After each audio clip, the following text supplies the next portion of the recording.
तो फिर मैं आपसे बात कर रहा था सुजुकी वी स्ट्रॉम के बारे में। तो काफ़ी रिलायबल मशीन है। तो मैंने इस पे काफ़ी टूर किए हैं। आज ये चल चुकी है 11,999 किलोमीटर। एक 12,000 किलोमीटर चलने वाली है।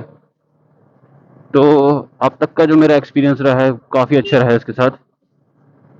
और जैसे ही थ्रॉटल रिस्पॉन्स जो है इसका काफ़ी बढ़िया है, बेहतर है। ये देखो।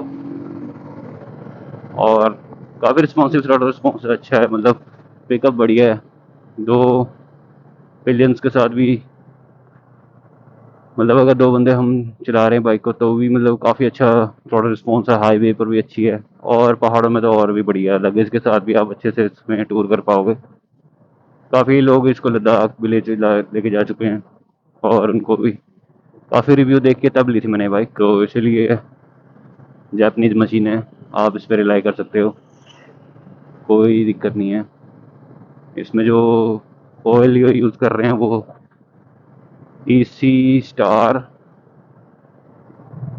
9000 वाला यूज़ कर रहे हैं, फुली सिंथेटिक ऑयल। काफ़ी अच्छा ऑयल है, मेरे को तो कोई दिक्कत नहीं है इसमें। ज़्यादा हीट भी नहीं होता इंजन। मैंने उनको रिक्वेस्ट करी थी कि मेरे को मॉडल का अगर आप इंजन ऑयल प्रोवाइड कर सकते हो तो फिर वो आप इसमें डाल लो, लेकिन उन्होंने कहा कि हमारे इंस्ट्रक्शन हमें है नहीं, तो फिर हम यही यूज़ करेंगे। मैंने कहा कोई बात नहीं, जैसे आपके मैनुअल में लिखा है आप वैसे करो। तो मेरे को तो कोई प्रॉब्लम फेस नहीं हो रही है। और हमने वैसे भी एक्सटेंडेड वारंटी करा रखी है, तो भी थोड़ा सा ऐसा होता है। 10 साल की एक्सटेंडेड वारंटी है तो फिर जो भी कोई प्रॉब्लम आएगी अगर, तो कंपनी वाले खुद ही देखेंगे। हमें तो बस टाइम टू टाइम सर्विस करानी है, तो ही आप सही से वो एक्सटेंडेड वारंटी आपको क्लेम कर पाओगे। और इसके पॉजिटिव्स तो ये हैं कि थोड़ा रिस्पॉन्स अच्छा है, फर्स्ट थिंग। सेकंड थिंग, इसकी माइलेज भी अच्छी है। जैसे मैं थोड़ा एग्रेसिव वे में चाहता हूँ तो मेरे को 30 तक दे देती है। 30 मतलब ऑन बोर्ड 30 दे देती है मेरे को, जो दिखा रहा होता है यहाँ पर। टैंक टू टैंक मैं चेक करता हूँ तो 30 तक आ रहा होता है, 29 30 ऐसे आ रहा होता है।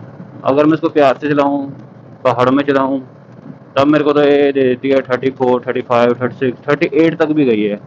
और हाईवेज पे अगर नॉर्मल क्रूजिंग करते रहोगे आप लगातार 100 पे, 100 to 10 पे, तो 37 38 तक जाती है इसकी माइलेज जो है ना।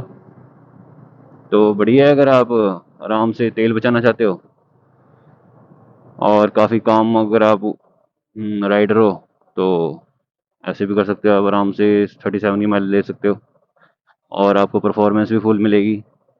RPM रेंज आप कम रखोगे तो आपको माइलेज अच्छी मिलेगी। और 7000 से नीचे तो माइलेज देना ही देना, पक्की बात है। और लुक्स में तो कोई मुकाबला नहीं इसका। मुड़ मुड़ के देखता हूँ मैं तो खुद इसको, जितनी बार भी इसको पार्क करता हूँ। और लोग भी काफ़ी इसको देखते हैं, तो अटेंशन ग्रैब तो बहुत करती है।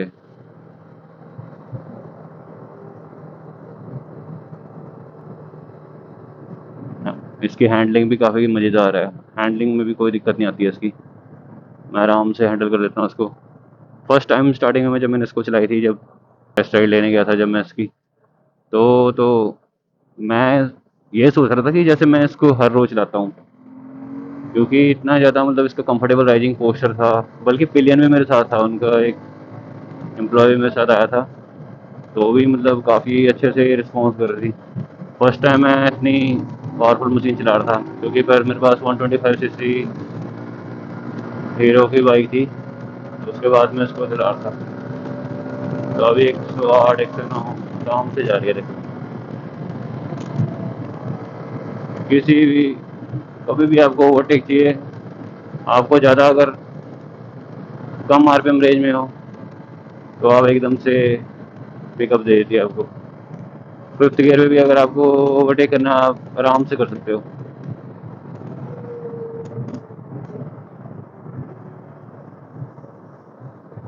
मेरे को ज़्यादातर ये चाहिए कि 100 तक आराम से कोई भी बाइक हो अच्छे से पिक कर लेती हो, तो वो मेरे को बेस्ट बाइक लगती है। और ये उनमें से एक है। इसमें 100 तक अगर मैं क्रूज़ भी कर रहा हूँ और मेरे को पिकअप चाहिए इंस्टेंट, तो फिर आराम से दे देती है। थर्ड जो इसका, या फिर आप कुछ भी मान सकते हो, थर्ड फोर्थ जो भी इसका आप मैं बेनिफिट बताऊंगा इसको, जो भी इसके अच्छे अच्छाई में जो मैं आपको बताना चाहूँगा वो है इसका, God. हाँ, हीटिंग। हीटिंग इशू के बारे में आपको बताऊंगा कि जीरो हीटिंग इशू है। कुछ भी हीट नहीं करता इसका इंजन, कुछ भी हीट नहीं करता। अब इतनी गर्मी में मैं चलाता हूँ तो भी मतलब ये बहुत कम हीट करती है। इसका तो फ़ैन मैंने तब चलता है जब मैं जैसे पहाड़ों में काफ़ी ज़्यादा एक्सट्रीम, मतलब फास्ट फास्ट वो करता हूँ ना, जब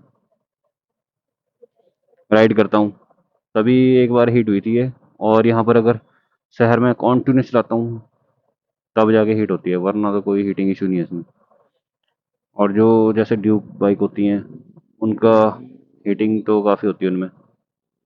तो जैसे मेरे भाई के पास हस्कवर्ना विटप्लेन 250 है, उसकी भी हीटिंग काफ़ी है। अगर वो ट्रैफिक में भी खड़ी हो तभी भी हीट कर जाती है, जैसे अभी मैं खड़ा हूँ यहाँ पर ये बिल्कुल भी इसका पंखा नहीं चलता क्योंकि हीट ही नहीं होती है।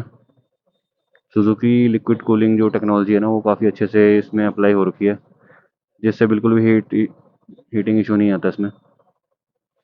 तो मेरे को तो काफ़ी अच्छी लगती है ये चीज़। सिर्फ इसमें ड्रॉबैक मैं आपको ये बताऊंगा, इसका सस्पेंशन जो मेरे को फ्रंट वाले बैक वाले स्टिफ है काफ़ी।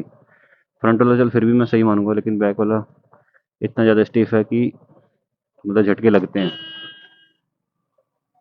तो इसलिए अगर वो उस चीज़ में इम्प्रूवमेंट हो जाए, फ्रंट वाले यूएसडी फोक्स आ जाएँ, यूएसडी फोक्स अगर ना भी आए, थोड़ा सा सस्पेंशन ट्रैवल बढ़ जाए, और ताकि मतलब अगर ऐसे अगर कोई ज़्यादा बड़ा पॉट होल आओ आएगा तो फिर बंदा थोड़ा सा उसको मैनेज कर ले, क्योंकि उस टाइम बॉटम आउट हो जाती है।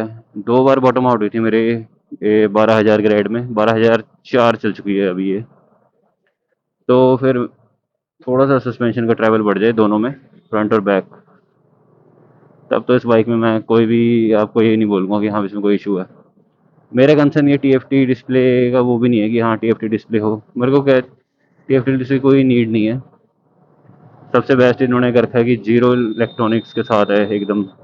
जीरो इलेक्ट्रॉनिक्स माने तो कि हाँ भी no traction control, no extra फालतू फीचर जिसमें हम वो बिल्कुल पपेट बन जाएं। तो इसमें ये है कि सिर्फ एबीएस है, जो भी इलेक्ट्रॉनिकली कंट्रोल है बस। एबीएस ही इसमें इलेक्ट्रॉनिक वाला है, बाकी सब ओके है। बाकी रॉ बाइक की फील देती है, तो जैसे ही थ्रॉटल पहुंचेगी आपको वैसे ही दे देती है,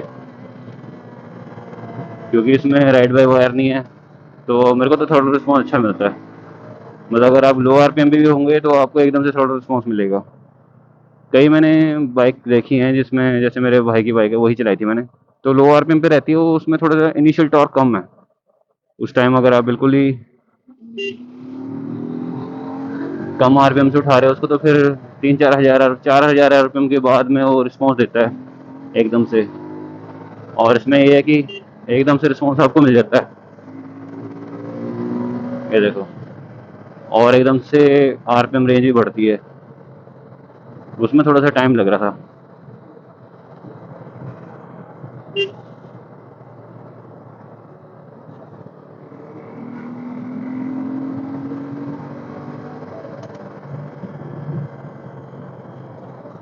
ये छोटे मोटे पॉट हॉल उसका तो काफ़ी बढ़िया है। अगर आप खड़े होकर चलाते हो अंडुलेशन वाली रोड पे, तब तो आपको बिल्कुल भी झटके नहीं लगेंगे, लेकिन अगर आप बैठ के चलाओगे तो आपको झटके लगेंगे डेफिनेटली। और खड़े होकर तो थोड़े बहुत बड़े वाले खड्डे भी ये अब्जॉर्ब कर जाती है, तब बिल्कुल भी नहीं पता लगता कि खड्डे के ऊपर से निकले आप। 80 की स्पीड में चलाई है मैंने, जो स्टार्टिंग में रोड बन रही होती है, जब बड्डियाँ डाल रखी होती है ना छोटे छोटे, तो काफ़ी अच्छे से चलती है उसमें भी। तो अभी इसका न्यू मॉडल, एक यूट्यूबर की वीडियो देख रहा था मैं, वो कह रहे थे 27 के एंड में आ रहा है। तो अगर आप किसी को ये लेना चाहते हो और वेट कर सकते हो तब तो वेट कर लो। तो ज़्यादातर इंजन तो वही आएगा, सिर्फ इंजन, अगर इंजन तो सेम रहेगा, करे इलेक्ट्रॉनिक्स थोड़ा फीचर दे देंगे, टीएफटी डिस्प्ले दे देंगे अगर कुछ आना होगा तो। बाकी जो रिलायबिलिटी की बात है, ये बेस्ट मेरे को यही लगी भाई। मेरे को कुछ भी फालतू झंझट नहीं होता है। मतलब बिल्कुल मैं ऐसा समझ रहा हूँ कि जैसे मैं स्प्लेंडर चला रहा था कि तेल पानी चेंज करो और सुकून की ज़िंदगी जियो। ये पेट्रोल डलाओ और सीधा राइड करो अपनी। मतलब फालतू कोई टेंशन नहीं कि आपको क्या करना है। जो सिर्फ स्मॉल मेंटेनेंस जो आपको करनी होती है वो करनी है बस। जैसे कि आप चेन लूप क्लीन करते हो, वो तो आपको करनी ही पड़ेगी, वो तो हर बाइक में होता है। तो वो आप करते रहोगे तो आपको और कोई इशू नहीं आएगा। चेन लूप क्लीन तो हर बाइक की आपको करनी ही पड़ेगी खुद। हर 1000 किलोमीटर पे रिकमेंडेड है, तो मैं तो 300-400 पे कर ही देता हूँ। क्योंकि मैं इसमें यूज़ करता हूँ अपना डीजल, और लुब्रिकेशन के लिए यूज़ करता हूँ ना गियर ऑयल 80W90 वाला जो भी आता है। तो उससे थोड़ा सा ज़्यादा देर तक तो उसमें टिकता नहीं है वो ग्लू, वो क्या बोलते हैं उसको, लुब्रिकेशन उसमें। तो इसलिए 200-300 में मेरे को कर देनी पड़ती है बार बार। तो उसमें भी ज़्यादा कोई दिक्कत नहीं है। सेंटर स्टैंड मैंने लगा चुका हूँ, जिक्सर में मैंने नट बोल्ट करा के, नट वेल्ड करा के इसका सस्पेंशन बना दिया था, तो 1000 रुपये में मेरा काम हो गया था। वरना इसका जो किसी और मतलब जैसे लेजेंडरी कस्टम्स हो गया, मोटो टॉर्क हो गया, इनसे अगर मैं खरीदता तो वो 3-3 हज़ार का पड़ता मेरे को। तो वहाँ पर थोड़ा सा मैं कहूँगा कि चलो पैसे बच गए। क्योंकि इसमें वो तो दे रखा है इन्होंने स्लॉट ये लगाने के लिए, सेंटर स्टैंड। पर सेंटर स्टैंड नहीं दे रखा था ना, इनके पास एक्सेसरीज की है सेंटर स्टैंड की कंपनी में के पास। तो ये बाहर से या तो बनवाना पड़ता है या तो फिर बना बनाया ले लो। तो बनाया बनाया 3 हज़ार का दे रहे थे, तो मैंने खुद ही बनवा दिया। तो सबसे बेस्ट मैंने इसलिए बनवाया वो, क्योंकि कहीं भी मैं खड़ी करता हूँ मैं सेंटर स्टैंड में ही खड़ी करता हूँ। इससे बाइक काफ़ी स्टेबल खड़ी रहती है और कोई दिक्कत भी नहीं होती है। अब जैसे स्टार्टिंग प्रॉब्लम, मतलब स्टार्टिंग में जैसे बाइक टेढ़ी खड़ी होती है ना, तो उसका जो ऑयल होता है वो सारा एक तरफ आ जाता है। तो आपको बीच बैठ के बिल्कुल सीधी करके उसके बाद अगर आप स्टार्ट करते हो तो अच्छे से लुब्रिकेट होता है फिर वो इंजन। और आप अगर साइड स्टैंड पे जाकर उसको वो करते हो, सेल्फ देते हो, तो आपके लिए इंजन के लिए वो ज़्यादा बेनिफिशियल नहीं है। वो आप लॉन्ग टर्म में हार्म ही करेगा आपके इंजन को। तो इसलिए मैंने सेंटर स्टैंड लगवाया है ताकि मैं अपना चेन लूप क्लीन अच्छे से कर पाऊँ। और सबसे पहले मैंने तो साइड गार्ड हटाया, उसकी वजह से चेन लूप क्लीन में बहुत दिक्कत आ रही थी। अब बिल्कुल मज़े आ रहे हैं। फटाफट सेंटर स्टैंड लगा होता है मेरा, और चेन फटाफट क्लीन करो, डीजल मार के कपड़े से साफ़ करो, और उसके बाद लूप कर लो।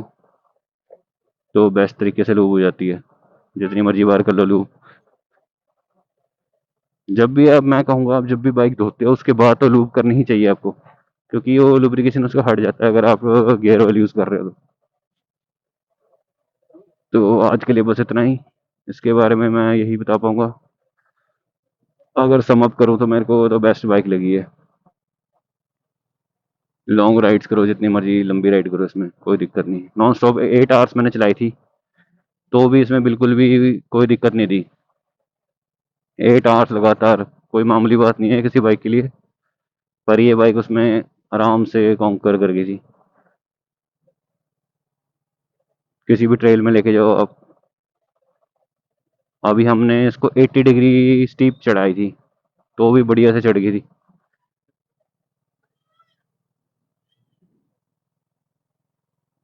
तो 250 सीसी बाइक में तो काफ़ी पावर होती है, मैंने देख लिया।